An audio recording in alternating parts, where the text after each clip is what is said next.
My goal for my history course is that students are more engaged in my history class and understand that history isn't just things that happened that were meant to happen. Things don't just happen on their own is how I titled this, because I want students to realize that all these things happened because people were involved and they cared about the issues that they fought for. And yeah, that students themselves are part of history. So I want them to realize that there is this connection. So what I have here is a Google document of my explanation of what this project is. So just to summarize it, you can go ahead and read this on your own later. But I want to show how technology can help students with conducting historical inquiry. So what I start out with is I want to have my students conduct a timeline, and for this part I chose Tiki-Taki. There's other ones that might be easier to use, but just for my reason I chose Tiki-Taki. And on the first day I want my students to add in what they know about U.S. history already. So my first one is that Columbus lands in the New World in 1492. And there's this long period in which maybe the students don't know that much. So I just kind of threw in some things that I thought they would know about. So I threw in the American Revolutionary War. This would be all done like starting out and asking students, what do you know about U.S. history? They knew that a civil war happened. They might not know the exact dates, but we could find that out together really easily the first day. And then when we get into 1900s, then we see more things that we'd expect our students to know about World War I, the Great Depression, World War II, the Civil Rights Movement, maybe Vietnam War somewhere in there, and then September 11th, which a lot of them experience firsthand. So that's where I'd go on the first day, and that's kind of just what I explain in right here. However, the part of the reason I was so interested in doing this project was that I wanted to see how this works in with the new AP US History curriculum. So in this new curriculum, there's divided up into 9 units. The first one covers 1491 to 1607.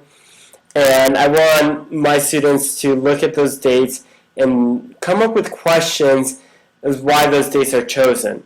So for some of them that I came up with was, why was 1491 chosen as the beginning date? And like we might have established that Columbus landed in 1492. The students might come up with the question was, what was the New World like before Columbus arrived? Looking at 1607, I don't expect them to necessarily know that Jamestown was founded then, but we could easily locate that information.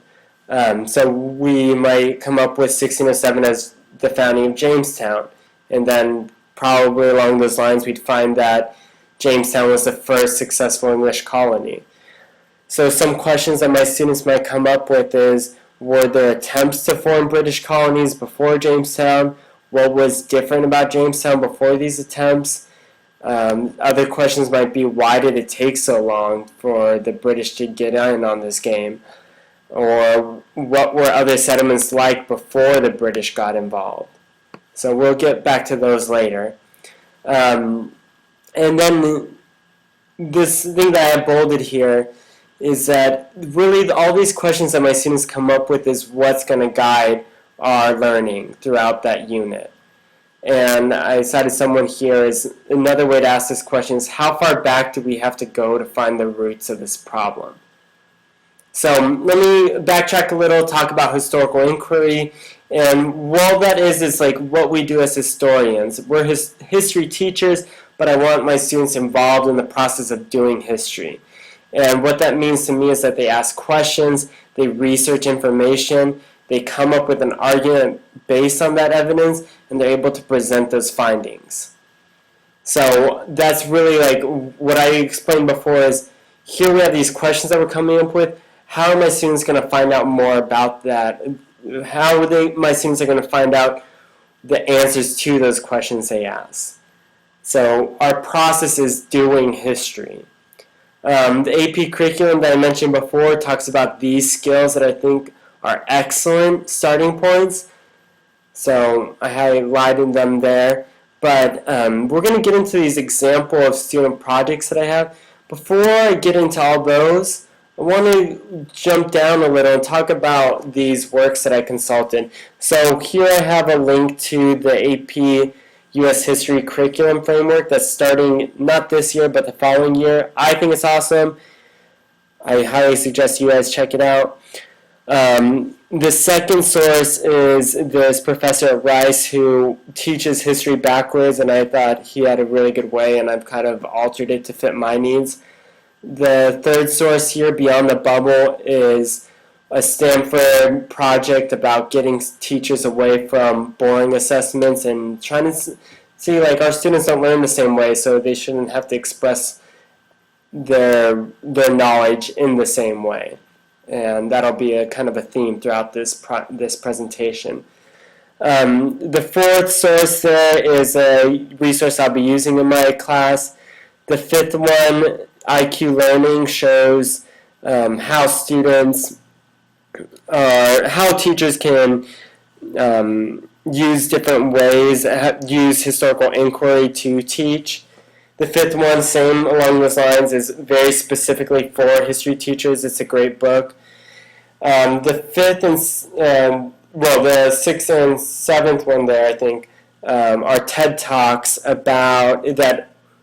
Well, just the Ken Robinson one is a TED Talk, actually.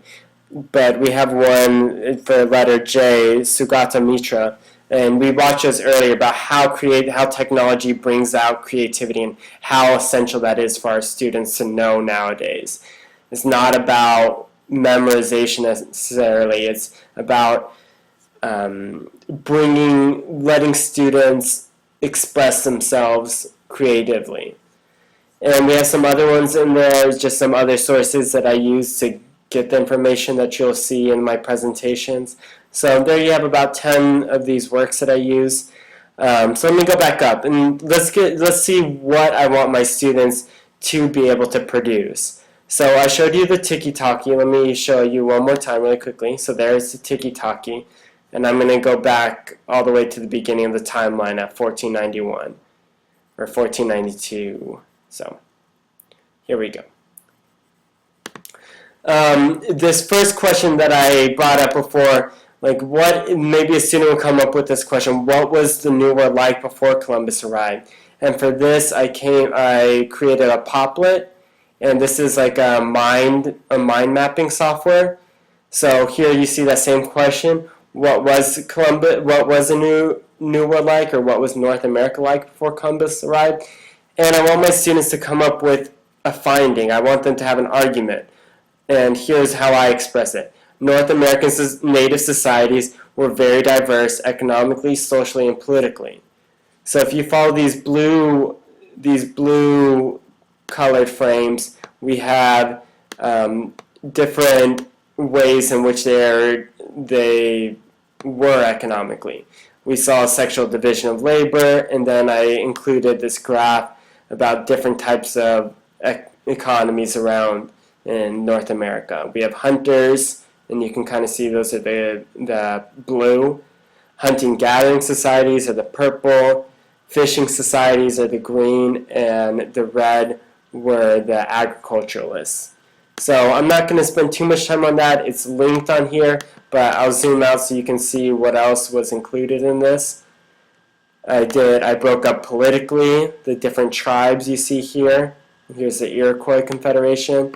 And then I want to highlight this one because socially we see some information here, but this resource allows students also link video clips, and there's a whole YouTube video about the tribes of North America, and it starts with the tribes of the Southwest. So there's one option that students could use. I also created a Glogster about Jamestown. So let's go to that, and I'll just glance at it. So here you see again the question, the finding, some background information, another video, and then more information. And I included a link down here to an interactive colonization game. I also made a s'more, which is another presentation program. And we have the question, when and why were Africans brought to the New World? So just some background information, really nice images that we have, and really nice layout from that website. A voice thread, and I'm just going to play a little so you can kind of see what I did with it. So I'm going to skip that one. But here's some more information that I included. Here we have a map of the European settlements, and this one is in 1650, so we do see British settlements along the eastern Atlantic coast.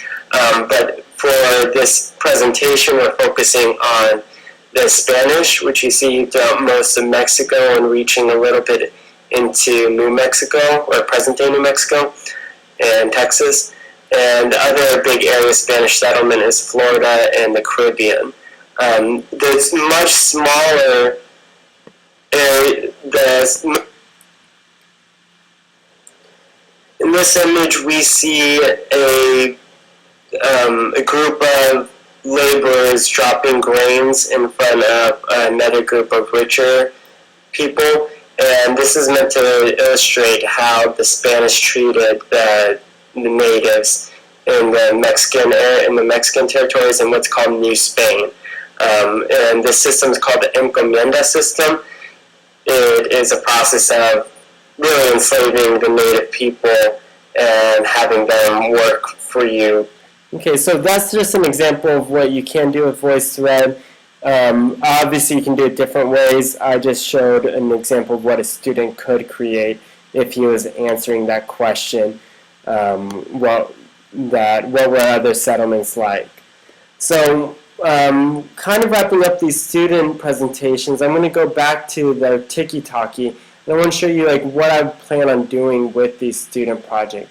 So I'm going to first copy the link to my Poplet, and then I'm going to go and add my story here about pre-Columbian societies.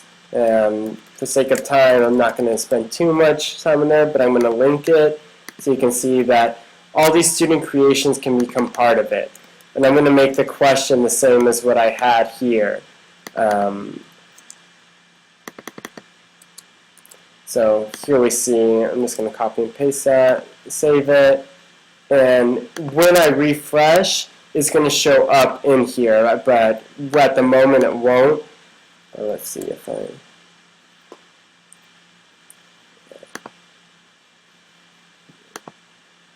Yeah, so there's an issue when I ran into this earlier. Let me see if it comes up if I do it. Okay, it didn't. So let's do that one more time. I might just make sure I have to hit save instead of just thinking that it does. So it showed up on there. There we go. And when I click find out more, it takes me to it. So it loads it up. Perfect. Here I included the rubric, how I'd grade all these projects, and I showed some areas where they can earn some extra points. What I want to kind of wrap up with is, we have, within all these units, I created a unit assessment. And this understanding, I set out with this unit understanding of analyze how contact of Europeans, American natives, and Africans came together to create a new world. I showed that students could do this in a normal, traditional way of essays, but they could also do this with all these creative projects that Dr. Gronseth had showed us earlier in the year, in our semester. I hope that this project would allow my students to be more engaged, and really I want them to understand the process of doing history while also knowing the content. My follow-up that I want from you guys who have watched this is I'm open to suggestions, and I want to know what you guys think about this. So thank you so much for listening. I hope you read through this document because I wasn't able to express everything in this video.